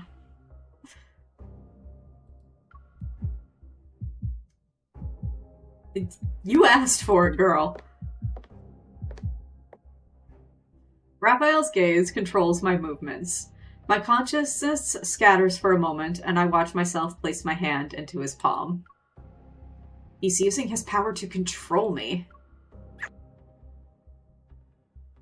He bows slightly and places a gentle, warm kiss on the back of my hand. Person here? Yeah, they're both kind of shitty, but... We're here for that. I'm still on his side, though. MC is much worse so far. I could only look at him. The person before me is strange and familiar. His kiss on the back of my hand overlaps with the memories of our time in Muria. Riley and Rafayel's time has ended. All that remains is the Empress and the Sanctard. On behalf of the Sanctite Court, I shall bless the new Empress. The Sanctite Court shall continue to work with the Empire to establish legitimacy in the Alor Galaxy. The fluorescent blue glow in Raphael's eyes fades, and I pull my hand away. I have also been waiting for this day for a long time. His pause is almost imperceptible. He takes the crown and places it on my head. Allow me to send a congratulatory gift. I would like to formally invite the Cosmic Empire's Empress to the grand unveiling banquet. Oh no. I suppress my surprise as every gaze in the room falls upon me and Raphael. Those unaware of the truth might think Raphael is extending an olive branch toward the Empire. But I know this is a trap I can't simply refuse.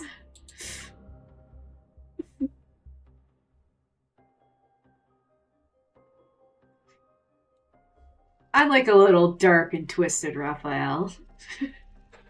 I mean, he kind of always is. We just don't see it too much in the main timeline. Once the ceremony has ended, the statue of me returns to the palace. Your Majesty, where would you like to place your sculpture?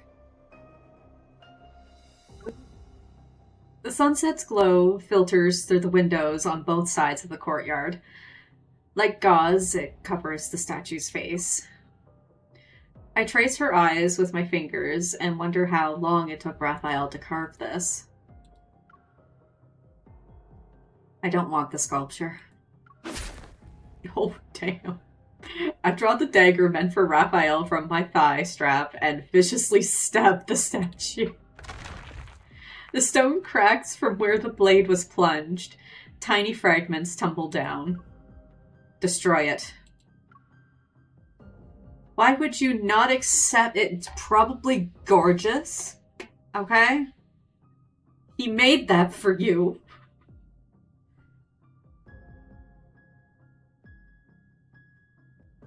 I pull the dagger out and use more force compared to when I stabbed the statue.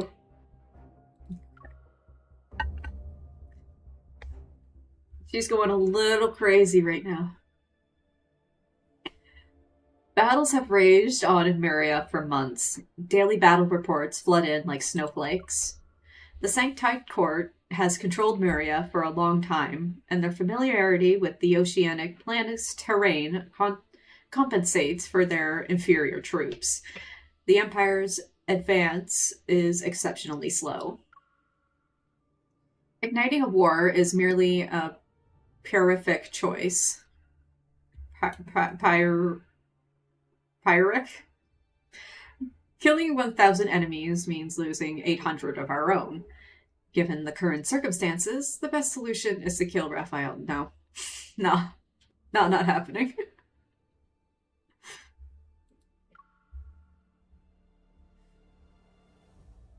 At first, I'm reluctant about the banquet, but after some careful consideration, this seems to be the perfect opportunity. I shall use this chance to figure out what Raphael intends to accomplish with this death banquet. Nah. Nah. So I attend the event.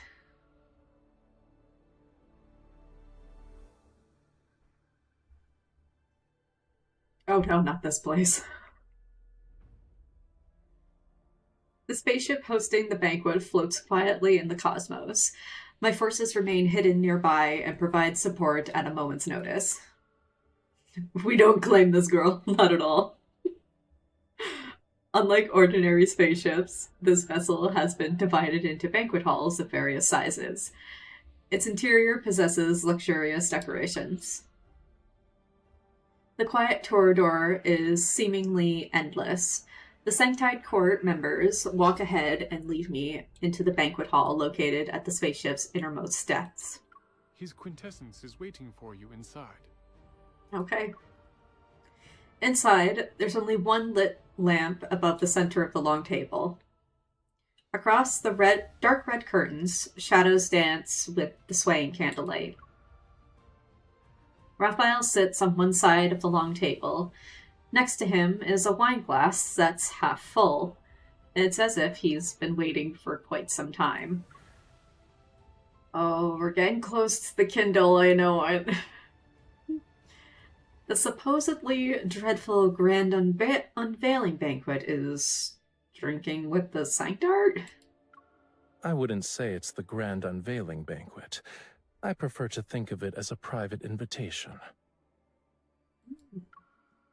Everyone who has been invited to attend must first demonstrate their loyalty to the Sanktide Court. You're the only exception. But the guests are people from the Empire. Raphael raises his hand slightly, and the red curtains beside the table are opened. Beyond the glass, a statue of the Stella Ocean stands in the center of another dimly lit banquet hall. Boxes of gold, silver, and jewels lie at the foot of the statue, their scattered reflections fragmenting solemn lines until they're barely recognizable. Some imperial ministers are devoutly reciting prayers before the statue. I didn't force them to do anything. I told them to attend the banquet and offer their most prized possessions. Then, they can gain the Sanktide Court's favor. Once the war in Muria ends, they can become members of the Sanktide Court. Oh. They'll possess a status that's far more superior to an imperial citizen's. The people of the Empire might revere them. They suspected that I had killed quite a few attendees here.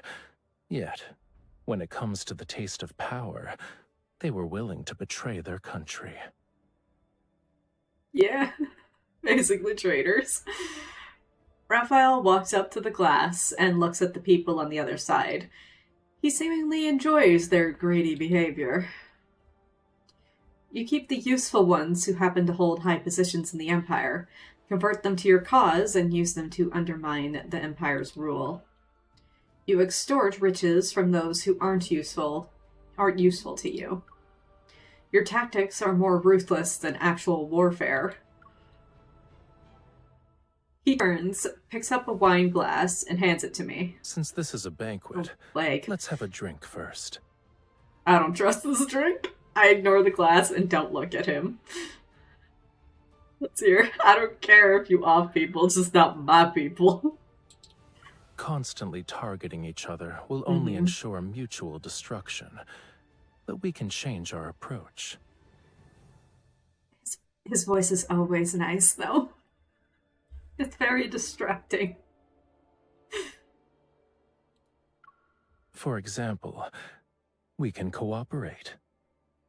That's what I've been saying since the start. The Sanktide Court controls Asapith. Game. Cooperation will be difficult when there's a conflict of interest.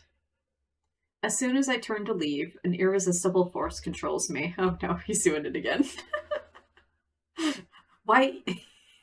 Fall if hot. A fluorescent blue rises and Raphael's pupils.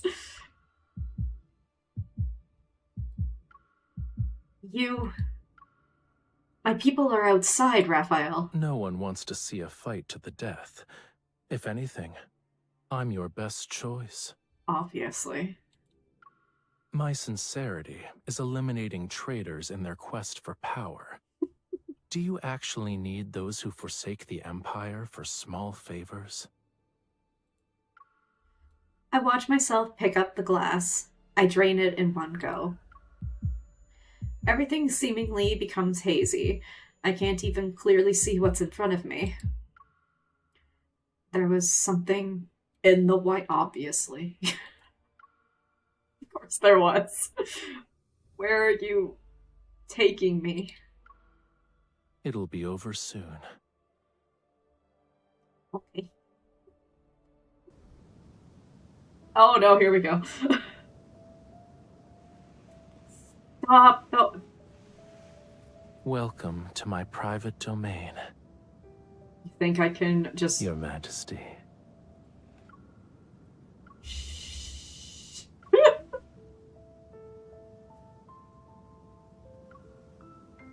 Stop, he's so pretty. The guests demanded miracles. Hi. They got what they wanted. Uh-huh. Look. Oh my god. Imperial power stole their land, blood, and lives. They resisted. However, faith can make them willingly offer up those things.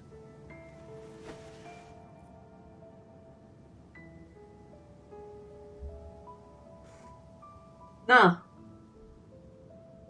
Mm-mm. I don't wanna. I'm happy right here. Oh, the name calling happened. Oh no. Doing all the You think I got an issue with that though? Not at all. We stay right here. I wanted to fight him so bad. That's fair. He's being just as devious as MC is. They're both so toxic.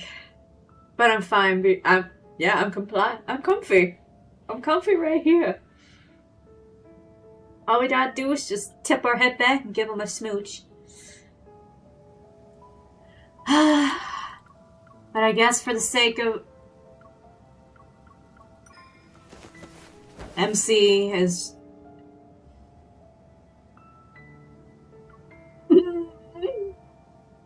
nah. This is no one's MC. She's in a league of her own. How could you? Oh, he's so beautiful. Oh.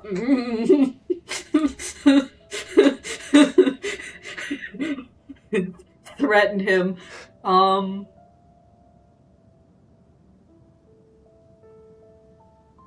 I mean, we know what MC is gonna do. She's gonna pull the dagger out. But I wouldn't do that. I mean, I'll push him down and I can...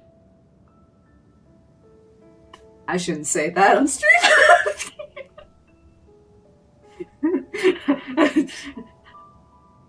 I can threaten him with a good time, I guess.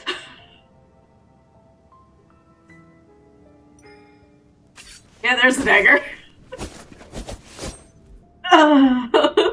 Please. Wait.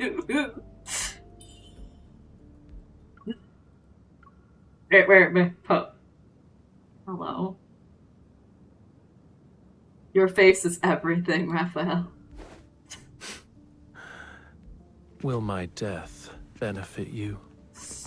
Stop! Killing me would be the worst choice.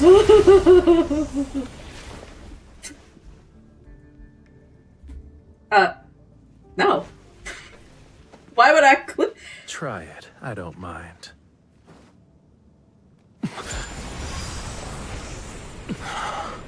No. Okay, what? Oh. Girl.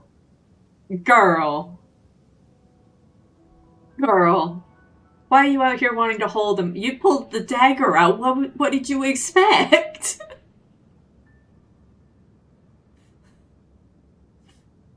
Brings out cuteness, aggression. Just brings out aggression. Xavier also brings out aggression in me.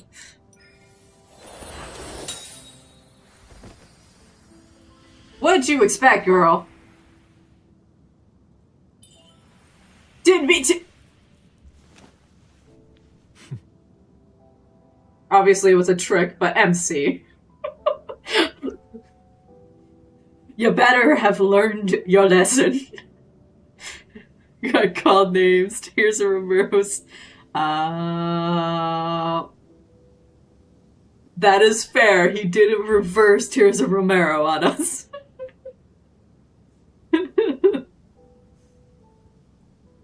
Also, precious smile. Use your power to trick me.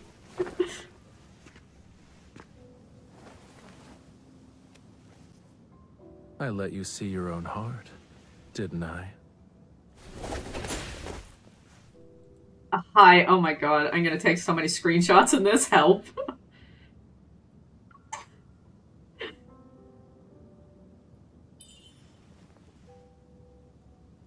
To make me submit, you need more than power.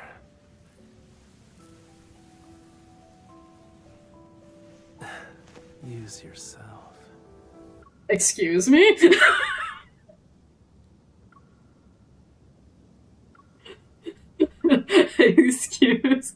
Excuse you.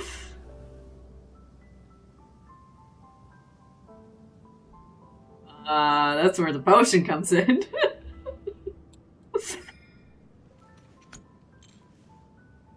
Oh. You had to give yourself up to me too. Oh. Raphael. Damn it! I missed it. Why did you have that cut so quickly? Oh. Don't mind my post tonight. It's just gonna have Raphael pictures, I think.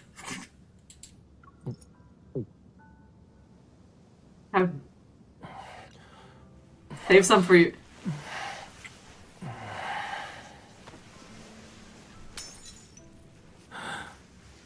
From now on, you and I, together with our power, we're conspirators. Ain't no... You fucking bitter. He's being especially feral.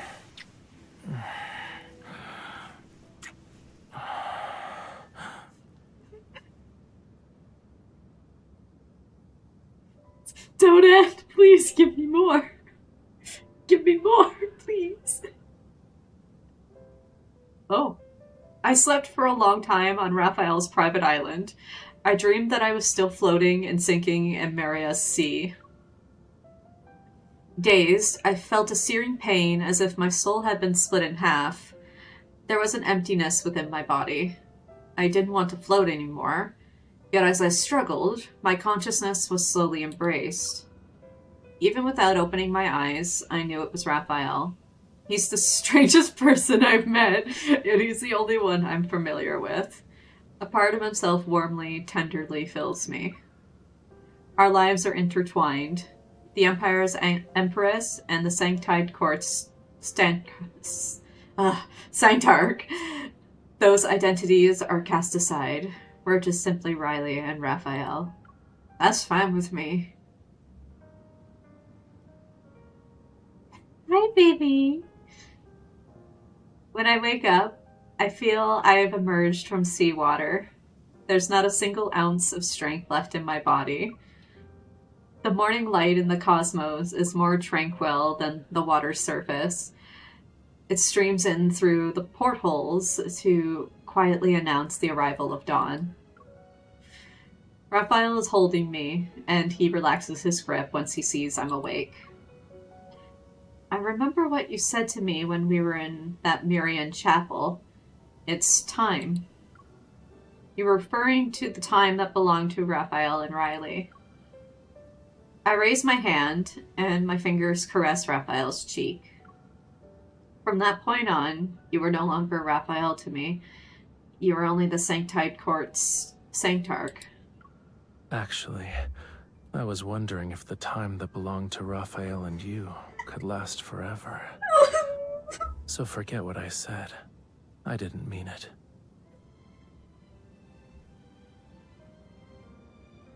Oh, that Kindle's definitely up there. Definitely an exhibitionist, the hallway and the garden. That's why I'm single. I mean, right now, same, yeah.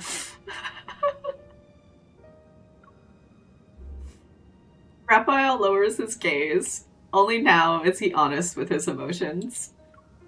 His words return to me. Maybe opponents who are evenly matched can be great conspirators.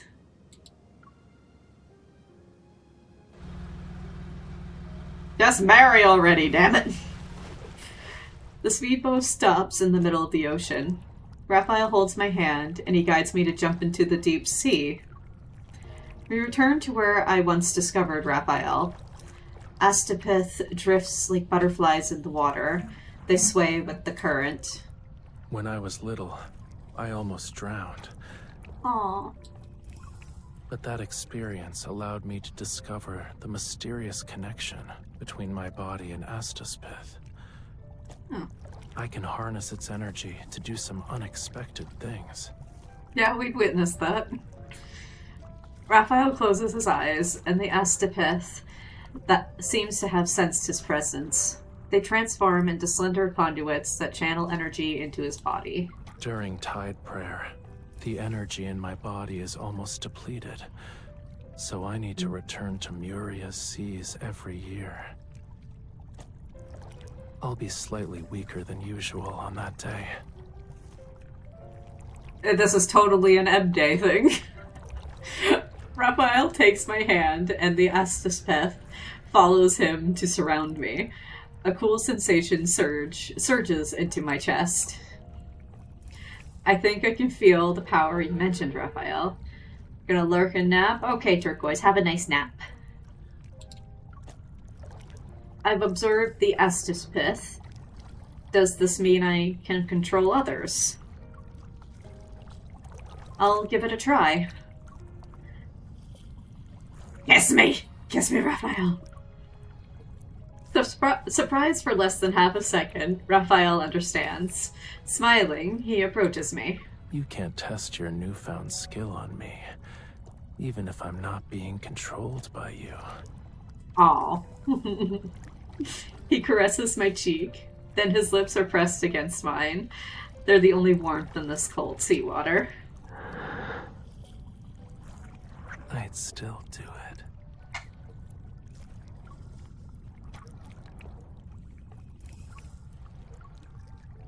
That's my MC. As Raphael gently kisses me, I can sense the power that comes from Astaspeth as well as our emotions. I think that if I stood on an open sea, mentioning love would be enough to make schools of fish follow me. They'd swim toward land.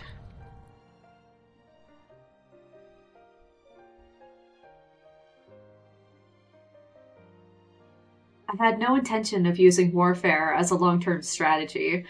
It's more like the result of countless causes, a choice one must use because there's nothing else. But fortunately, it's not the end. Since I can't completely eliminate the Sanctite Court, I might as well take the olive branch that Raphael extended. We'll step back and cooperate. This is a rational calculation and the outcome I want. Why didn't you do this from the start? After discussing it with the ministers, the Empire and the Sanctite Court agree to a ceasefire in Muria. In exchange, the Sanctite Court and the Empire fairly divide the mining rights for Astaspith and clarified their respective interstellar authorities. For centuries, the power struggle between the Sanctite Court and the Empire has ebbed and flowed. But in this era, it has subsided temporarily.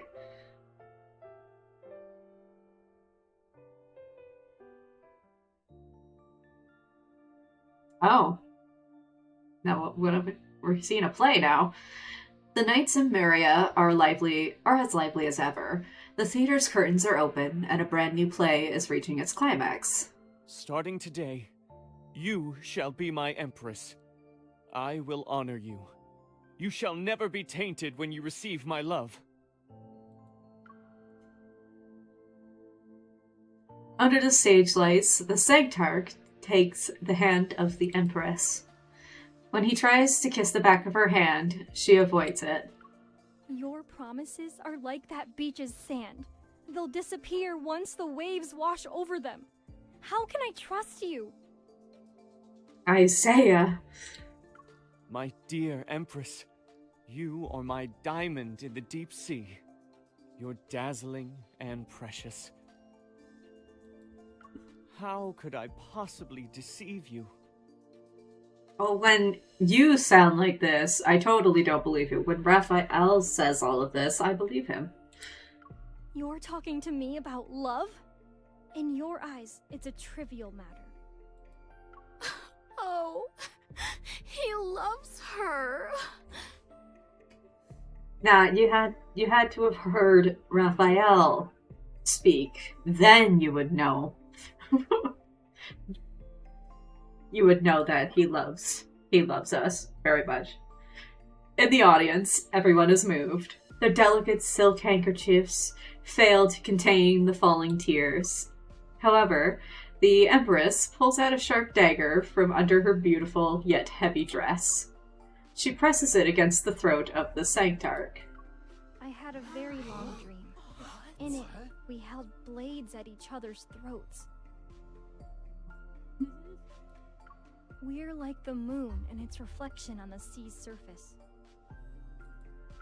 We can't escape each other, yet we'll always be separated, unable to be close. Mother, aren't they in love? Why would they want to kill each other? It's complicated, kid. You're still young. You don't understand that they must hate each other because of their circumstances, but they love each other because it's what they desire. The curious crowd frantically enters the theater to witness the love and hatred between the Sanctide Court's Sanctarch and the Empire's Empress. When someone in Myria says the word love, the sea breeze carries their story.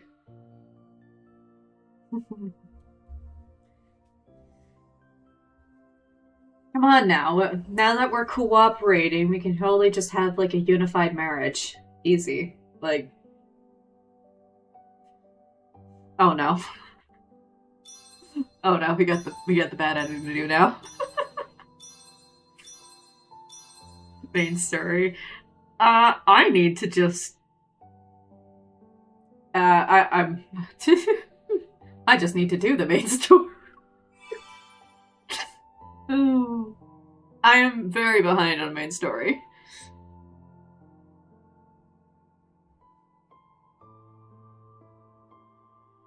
Main story is scared. This card, so good. That was so good. Okay. We gotta do the bad ending now. I will do the main story. I just gotta catch up on all of this other stuff.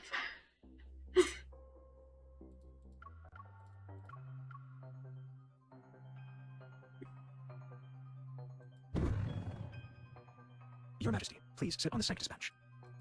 Run! Quickly! Give me my option to not agree to the assassination of this icky guy. Your quintessence.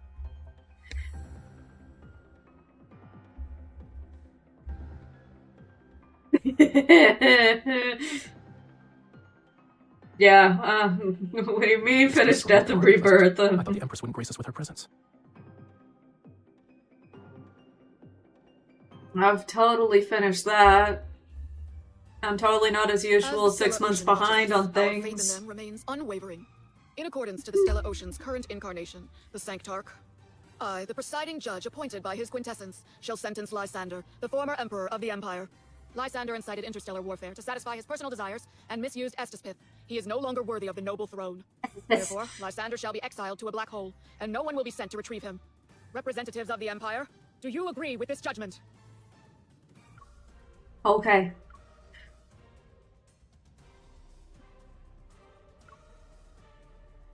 Yeah, don't tell me it's sad enough to cry. That's not good. That's not gonna bode well for me. Nah. The Empire can't be a subordinate to the Sanctide Court forever. Concessions will only encourage them to push for more. I do not agree. Lysander's punishment should be decided by the Empire. The Sanctide Court has no right to interfere. I'm sorry, Raphael. All is quiet in the chapel. Raphael looks at me, his gaze not revealing the seriousness I expected. Rather, there's a hint of intrigue. The Sanctide Court members immediately rise and surround me and my attendants. But Raphael raises his hand. He's signaling them to stand down. Since Her Majesty wishes to personally judge Lysander, I can make concessions. However, as the Sanctarch, I need to act on behalf of the Sanctide Court's interests if the Empress decides to take Lysander away.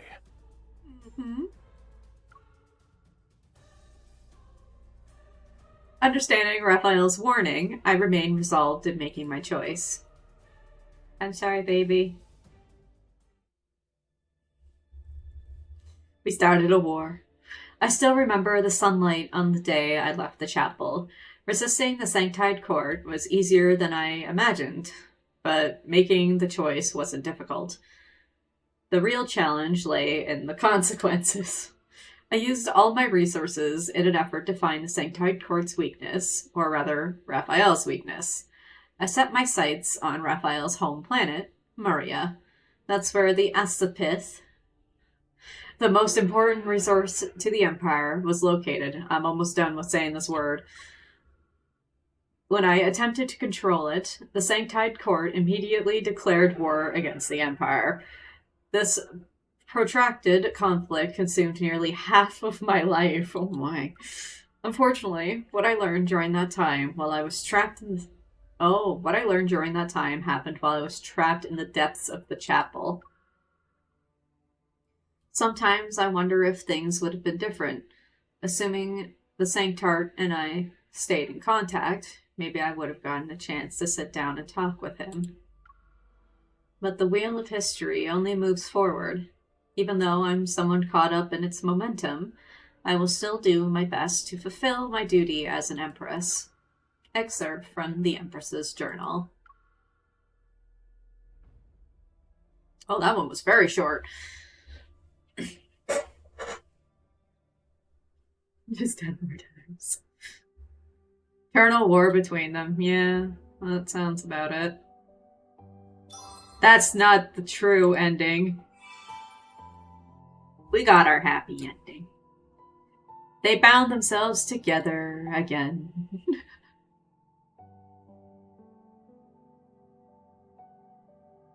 I'm distracted. Help. Help.